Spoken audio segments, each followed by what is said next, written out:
Hello, welcome to this meditation, which is about looking deeper for inner strength.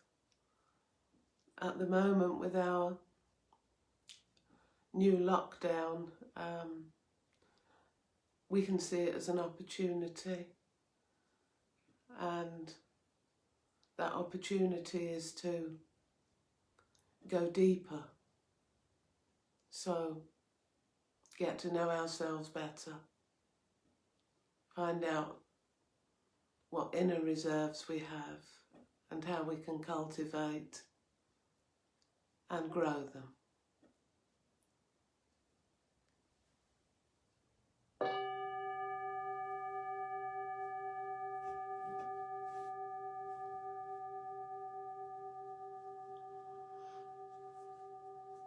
After our meditation, I'm going to go straight into reading from my journal of a 4-day silent retreat, which I did one spring down in Devon at this beautiful place, Gaia House Retreat Centre.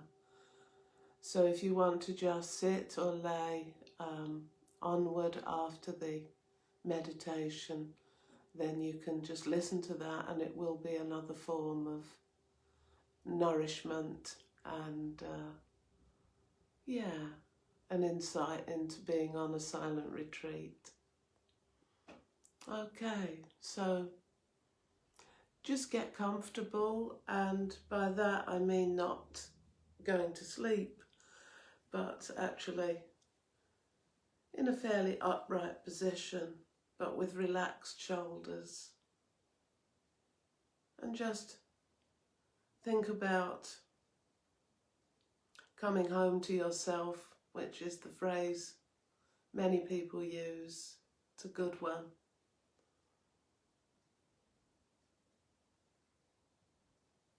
Just become aware of your body. See how it's feeling. And place your hands in your lap or on your tops of your legs. You can take up your normal meditation posture, or you can sit in a chair. It's really up to you. Just something that is sustainable. But if you do have to move, then that's okay. I'm not the movement police. So, our meditation today is about being called to go deep into our own being, our own inner resources, our own creative imagination too, our own strength, our own deeper resilience. I was thinking it's a bit like a lift. You're going to go down several floors, and you can encounter some difficulties on some of the floors. But this is an opportunity to go deeper into yourself, to go through the many layers of clay to the gold that lives in the core of each one of us. And the deeper we allow our consciousness to go into ourselves, the more strongly and steadily we can slowly rise to survive and thrive. And this by our own strength and talent, which resides in our very being. And that's a long way below the lift stops, at the stops of low self-esteem, self-doubt, fear. There are some wonderful stops further down the lift, below that, deeper into your consciousness of true realization, who you really are. A child of the universe, with all that gold, and indeed that light So just let those words resonate in our being for a couple of minutes.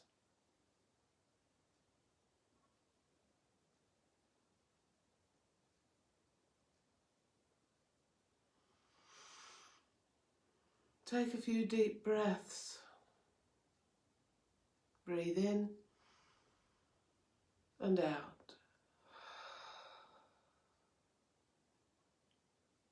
In, out.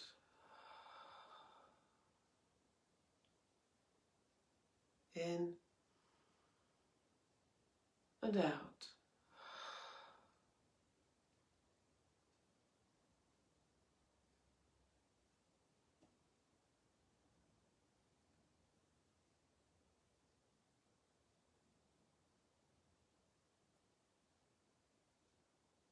So I invite you and encourage you to sit with me now with no distractions and explore your body, your heart, your soul and your mind.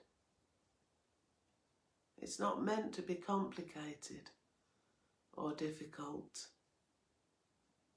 Imagine that you're David Attenborough, observing with wonder, with reverence, with deep love and respect, the human being, the animal, the weird and wonderful animal that you truly are.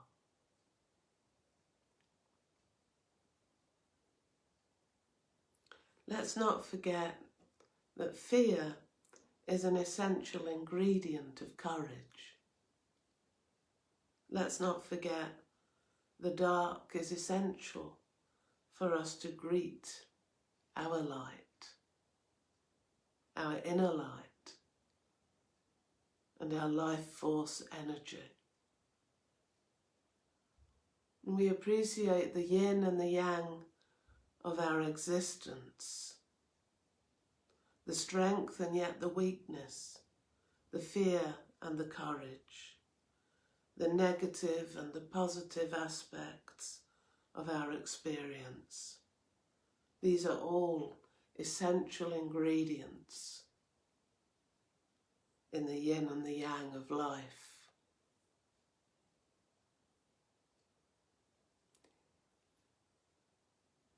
It may be true that you cannot know great joy unless you have known great sorrow. So it's all part of our experience. And now let's just close our eyes. Now we focus on our powerhouse of life force energy. The Chinese call it the lower dantian, and it's just below your belly button, your navel. And just focus on that area as the powerhouse of your energy, your life force, your creativity. And imagine that you are beaming energy into that area, nourishing yourself, building up your own inner reserves. And allow yourself to go deeper and deeper to nourish your strength, your creativity, your love, your true being. And we sit together in silence.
So just gently open your eyes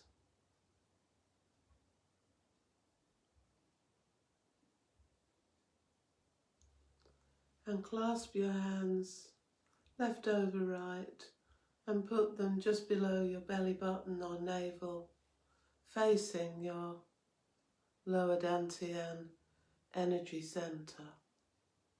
And just feel your hands beaming energy and light into your lower dantian, seat of creativity, life force energy. And just feel that beaming going on between your hands into your lower dantian for a minute or so.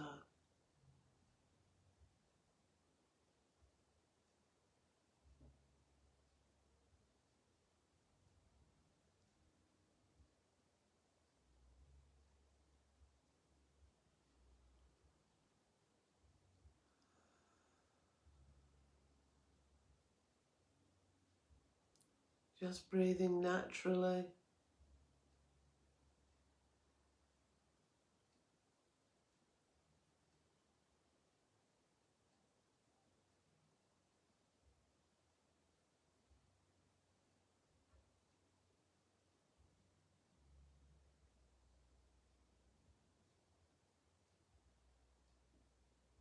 Your hands may become warm. The healing hands beaming life force energy into your center.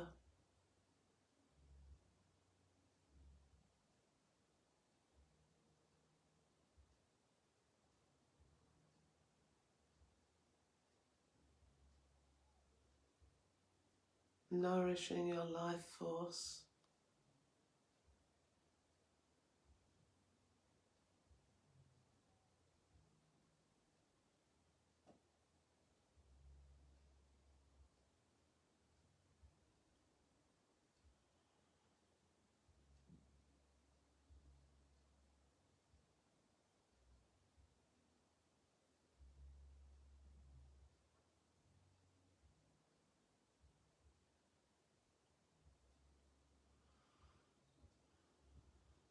Now take a deep breath in with me through the nose and out through the mouth.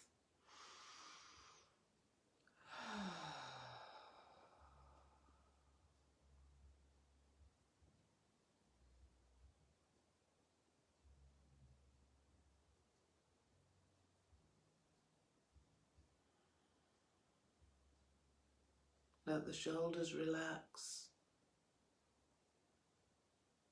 And let any tension drain out of your fingertips and your toes. Imagine a golden fountain of light washing over you head to toe, washing out all impurities, negativity, as it drains into the earth, leaves you pure, vibrating, resonant, deep and strong.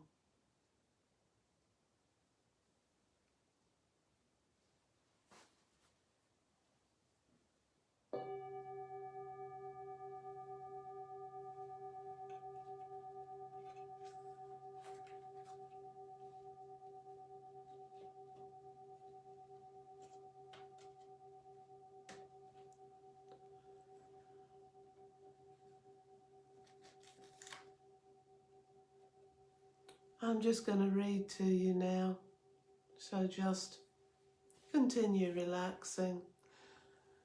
And if you weren't very relaxed, that's okay, just be as you are.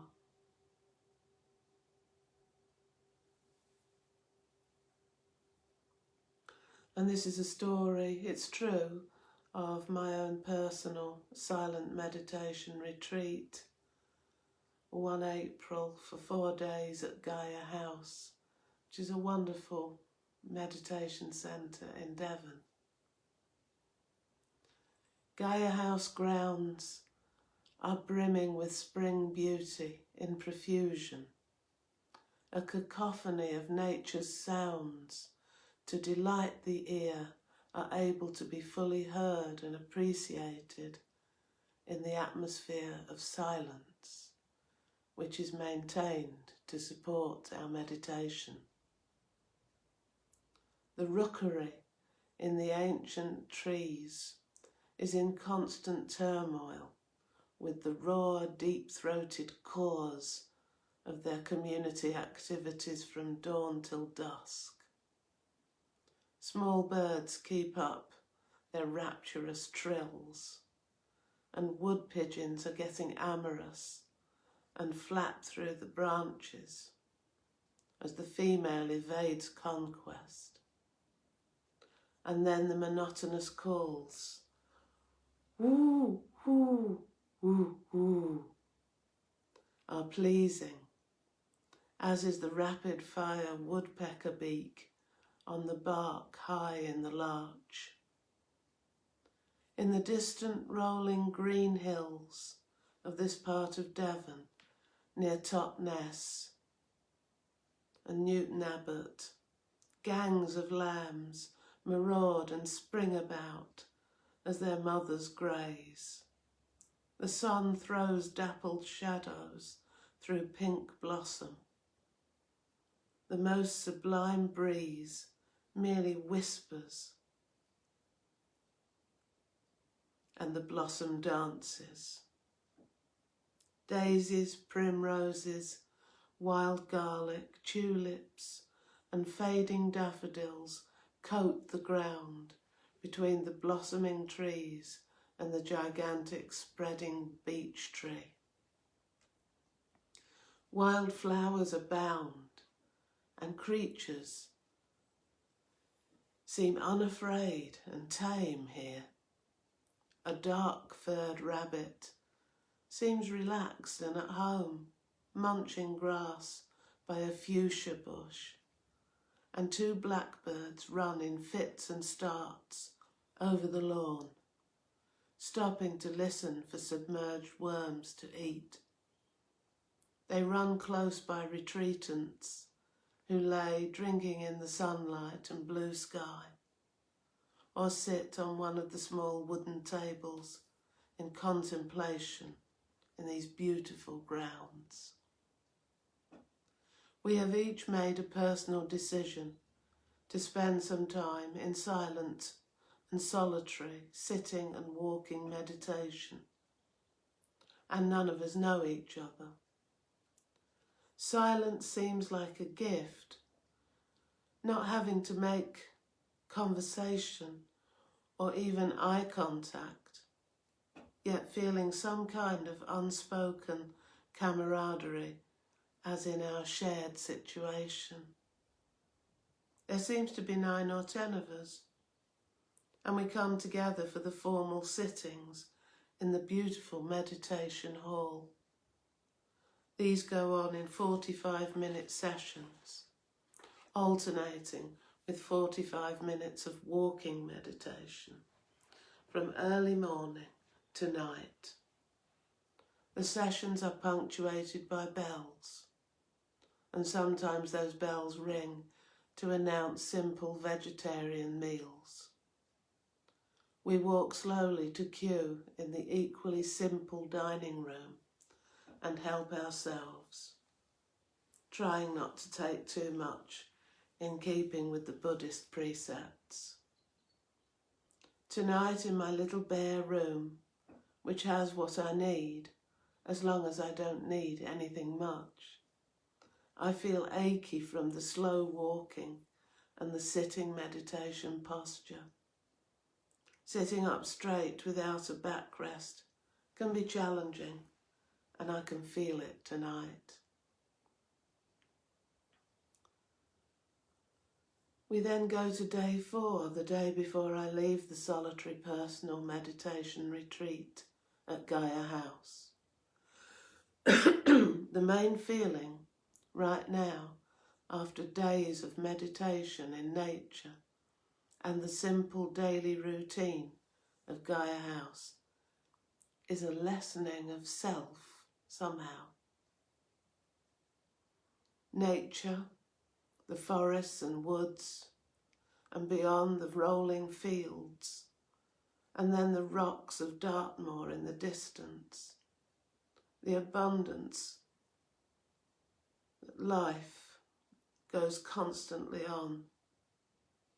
The rooks and the small birds in the dawn chorus continue, along with the wood pigeons, the sheep, the rabbits, the squirrels, the mice among the leaves, and many more creatures I've seen going about their daily lives until they settle and the night creatures come to the fore with the fading of the light after the majestic sunsets have done their incredible 2-hour performance.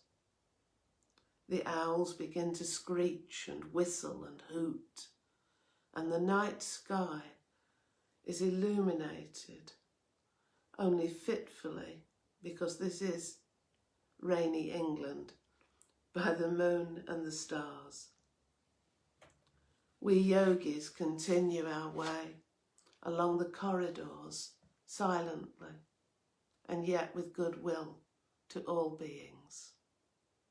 The meditation hall is always just the same, with its male and female Buddhas in statue, perpetually seated on 2 giant slabs of tree trunk, with a vase of azaleas at each. The female statue is smaller and to the side, which I find annoying. We take up our chair or our cushions, wrap ourselves in our fleecy blankets, and close our eyes in meditation posture. This time for me has consisted of days of crazy imaginings, visions, visitations, uninvited, and at odds sometimes with the idea of letting go, of finding stillness and tranquility.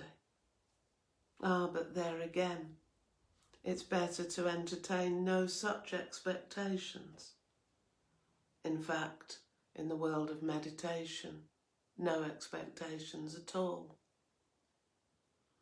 The crazy monkey mind has not been stilled, but for fleeting moments.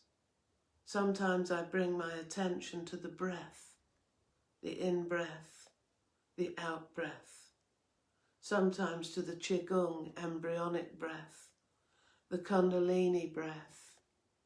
My mind wanders again and creates a crazy image of a caterpillar with a comical human face, munching around the hem of a wedding dress as though it were a large cabbage leaf. I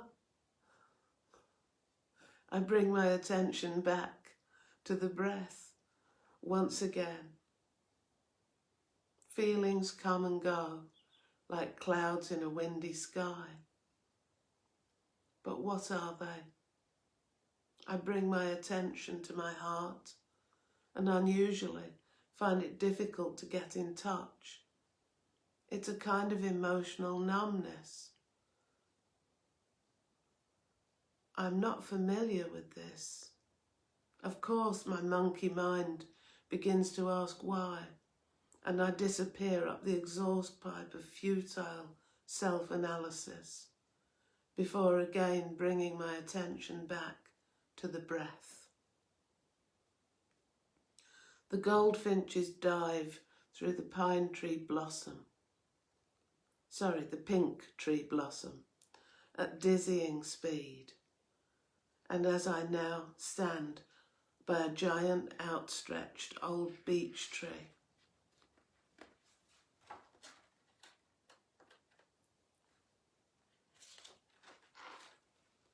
a blackbird stands a few feet away on the grass, completely unafraid of the peaceful yogis, regarding me with a bright and shiny eye.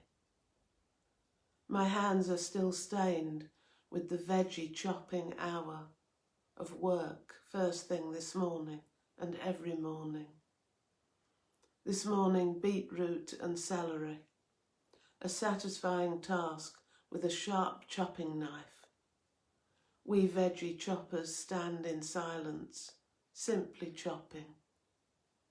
A sign on the wall says when you're preparing vegetables, just prepare vegetables.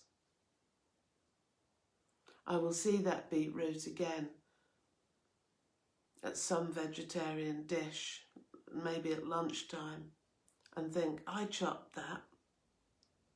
And so the days go on, without epiphany, without speech, the monkey mind chattering on, if continually forgetting the miracles of existence daily on this planet all around us, night and day. And maybe that would be enough, if only we could understand the simple truth of those miracles of existence. More random images in my darkened mind, cinema, as I sit like a statue in the hall. Suddenly, I and someone else are in an old jalopy with no roof, racing an American train, whooping at the driver. Where did that come from? The images come and go. I settle back to bringing healing and loving kindness to any places in my body where it's needed. I practice the Jack Cornfield Healing Temple meditation by imagining I am entering a beautiful, peaceful temple wreathed in flowers. There, a serene, loving being is waiting for me. I collapse into her comforting embrace, as if I have been on a very long and difficult journey with many trials and tribulations. It is as if I have come home at last. Who is this being? I would love to be with her forever, being comforted, being caressed, and finding peace. Back in the grounds of blossom and birds, ancient trees, and I'm at a rectangular pond with a quietly bubbling little fountain. I sit in a wooden chair opposite a small stone Buddha. It is well weathered, bearing lichen and little gifts left by yogis. A feather, a piece of coloured glass, a twig with 3 acorns.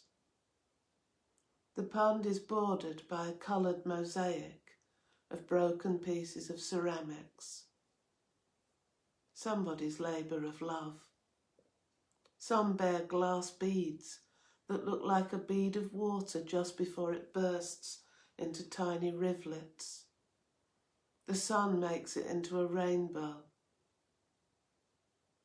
Here I sit, with the cacophony of birds and animals, as if in heaven.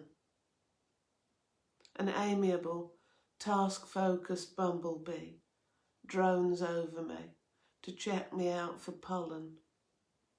Finding none, he resumes entering each and every flower with a deep and comforting buzz. The low undercurrent of buzzing is constant in the sunshine. It's as if the bees were providing bass to the bird's treble. A dark grey rabbit has come into the sunshine and sits preening itself only a few feet away. Suddenly he rolls over and stretches, showing his white underfur to the sky. He settles down, laying full length on his side, ears still alert, but body seemingly relaxed. All these creatures are so high energy when they need to be, and then relax completely when they can. And of course, never troubled by nagging doubts or self-analysis. I would like to emulate them, They live their allotted span without wishing for more, simply being. They must all be Buddhists. That celery turned up in the most amazing veggie lasagna at lunchtime. The beetroot must be coming in the tea time soup. Following the example of animals who often sleep after eating, I went to my little room like a monk's cell this afternoon and disrobed. I was only wearing the advised against headphones as I snuggled down and wickedly listened to Billie Holiday singing Easy Living. I was soon asleep until the first meditation session of the afternoon. Retreatants are responsible for their own practice in this personal silent retreat. Mysteriously, for the last day or so, there have only been 2 or 3 of us in the meditation hall, but people appear at meal times. A little as though there's a party going on somewhere else that I've not been invited to. Well, when I woke up, it was to tumultuous birdsong once again. Birdsong can be overrated, you know. After all, it's not as though they're even particularly happy. A lot of birdsong is actually quite aggressive, calling out, "This is my territory, do not approach." They are also fighting over mating rights at present, this being spring, and I have observed 2 feathery protagonists pecking at each other's necks and heads while seeming to fly vertically up from the grass, separate and land, smoothing down their ruffled feathers. Serenity is very much in the eye of the beholder, and I have begun to tire of the veggie chopper who thinks it's his job to chop everything in sight as fast as he can, frenetically. This is not tranquil to chop beside. Even though we are giving each other the gift of silence, this man's staccato chopping is shattering it. He also has very silly hair, but you notice these things on meditation retreats. It does slightly get in the way of treating all beings with compassion. Similarly, I found my loving kindness somewhat tempered by being jabbed wordlessly in the ribs by some old hippie bloke to irritably tell me off for getting a couple of rice cakes when he was opening a new packet for us. It's incredible how know-alls and bossy people still manage to allow their character to prevail, even in the ego-dissolving ambience of a Buddhist meditation silent retreat. If you step out of your usual life, go into silence without distractions, all manner of phenomena arise, including strange afflictions of the body. Yesterday, I felt a kind of wriggling just to the right of my belly button, which felt like a small maggot wriggling just beneath my skin. It was so pronounced that I went to the toilet to have a look at it. There was nothing visible. And after a few hours more of meditation, I realised this odd feeling had gone. Perhaps it was energy shifting.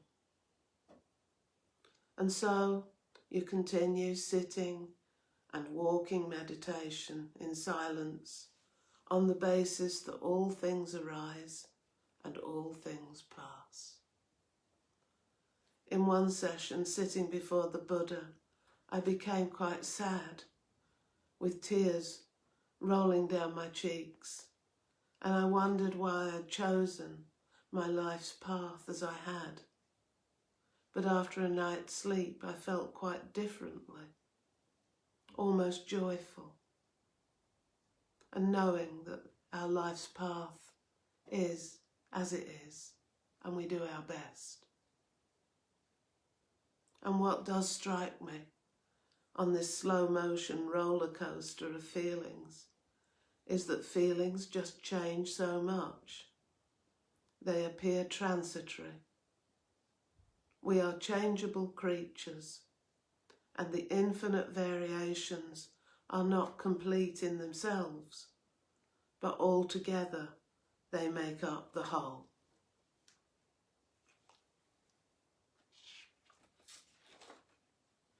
And that's how I'm feeling right now.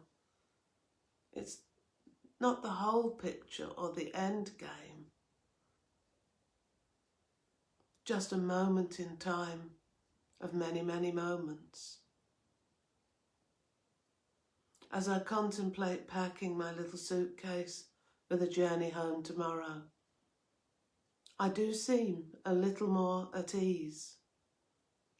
Perhaps inner peace would be an exaggeration, but more aware of my core self, who I am under the layers of life's rich experiences and their consequences.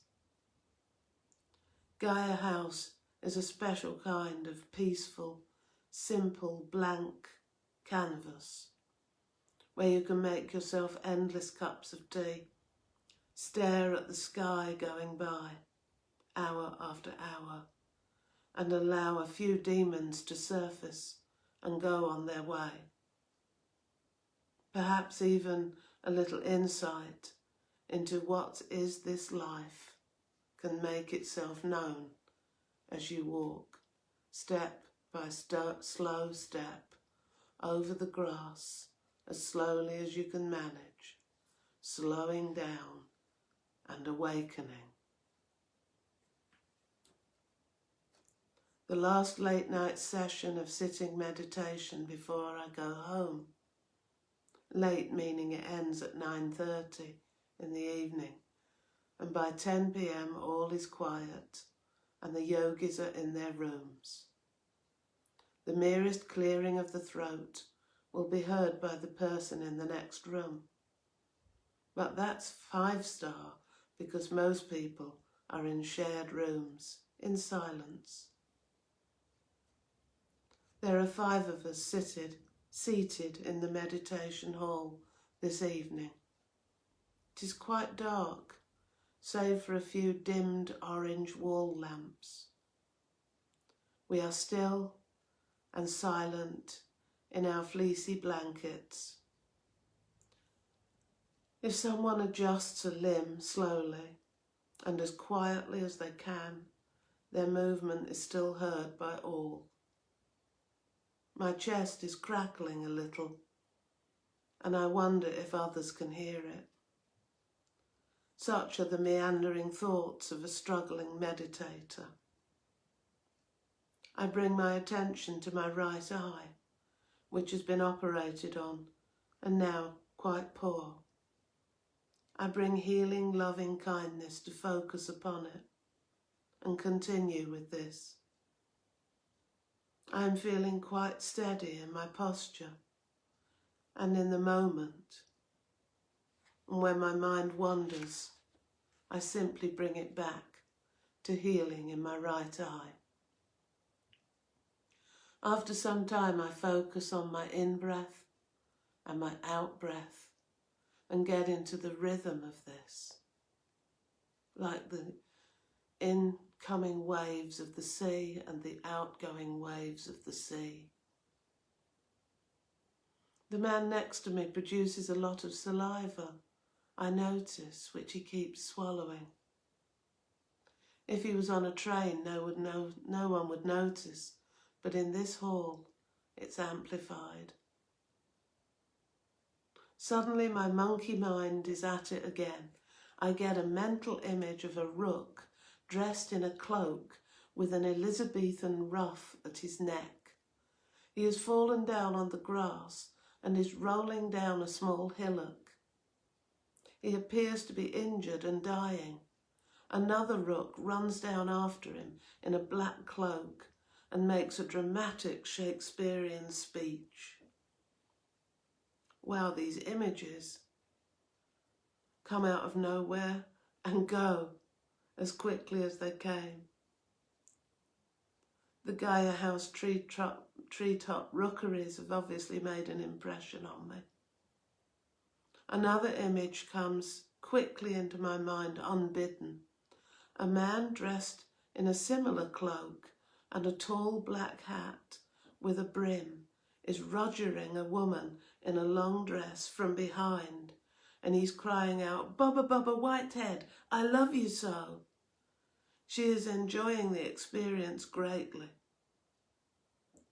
This image fades quickly, and I return to my in-breath and my out-breath.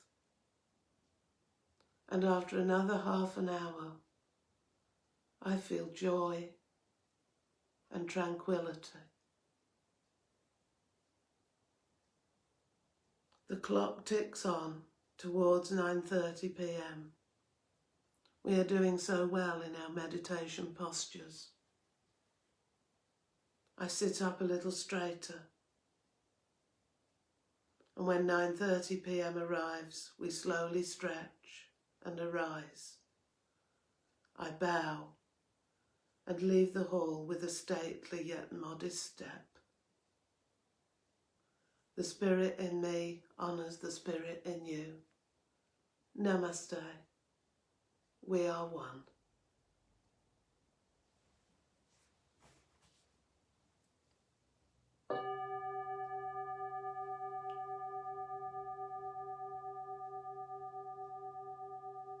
May all beings live in peace.